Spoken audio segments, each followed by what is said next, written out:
राजीव जेटली जी आप चुप हैं इनको और अपना सही एक खतरे प्लान को देना भाप नहीं पा पड़ेगा रहे। कि आप देश पर की आरोप है सरकार चरणजीत किस जी तरह का। से आगे बढ़ेगी।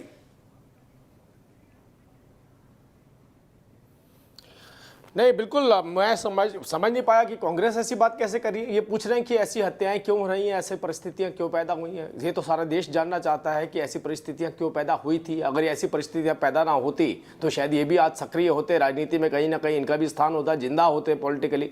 लेकिन ये पॉलिटिकली क्यों मरे? इन्हीं इसीलिए मरे। इन्होंने जैसी परिस्थितियां पैदा करी थी, जैसा माहौल बनाया था, एक तरफा बेनिफिट देने का, एक तरफा रियायत देने का, एक तरफा सारे जिसे कहते हैं ना कि झुकाव रखने का, उसी का नतीजा है ये उसी का नतीजा है। अभी तो बांग्लादेश की बात हो रही है, बांग्लादेश से बाहर निकल करके देखिए, आप इस देश के अंदर भी देखिए कि ऐसा माहौल क्यों बनता है कि जहां पर कुछ हिंदू रह जाते हैं उनका वहां से पलायन हो जाता है, और जहां पर कोई मुसलमान रहता है तो आप देखिए उसी हिंदू मोहल्ले के अंदर उस मुसलमान को खान साहब सलाम करके बुलाया जाता है। अरे भाई, इतना मोहब्बत उस मोहल्ले के अंदर दी जाए, और वहीं पे उसी मोहल्ले में जब वो अल्पसंख्यक हो जाते हैं या कम हो जाते हैं तो उनको क्यों खदेड़ा जाता है?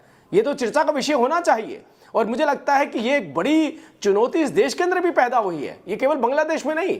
आप देखिए उत्तर प्रदेश की जनता कितना असुरक्षित महसूस करती थी, अपने आप को इनसिक्योर महसूस करती थी। आज उनके अंदर सुरक्षा की भावना आई है। और बांग्लादेश की जब बात हम करें तो बांग्लादेश के अंदर भी हमारे विदेश मंत्रालय ने प्रोटोकॉल के तहत शेख हसीना जी से बात करी, उनकी ऑफिशियल स्टेटमेंट आई है कि जिन लोगों ने ये कार्रवाई करी है, हमने उनको, हमारी फोर्सेज ने उनको गोली भी मारी और 4 लोग मारे भी गए हैं। लेकिन देखिए आज भी हमारे देश की राजनीतिक पार्टियां, वहां पर तो कहीं ना कहीं अकाउंटेबिलिटी दिखाई जा रही है। हमारे देश की राजनीतिक पार्टियां, हमारे देश में वेस्ट पश्चिम बंगाल की मुख्यमंत्री, अरे हमारे बारे में तो कहती थी ये गुंडे हैं, बाहर से आ गए। अरे ये फुरफुरा शरीफ के जो मौलवी हैं, ये तो बंगाली में बोल रहे हैं, बंगाली में बोल रहे हैं ना, सर कलम कर दो। कहां गई अब ममता बनर्जी, कहां गए उनके प्रवक्ता, क्यों नहीं अब स्टेटमेंट देते इसके ऊपर? तो मैं आपको ये बताना चाहता हूं कि पश्चिम बंगाल के अंदर हिंदुओं के हालात शायद बांग्लादेश से भी ज्यादा बदतर है।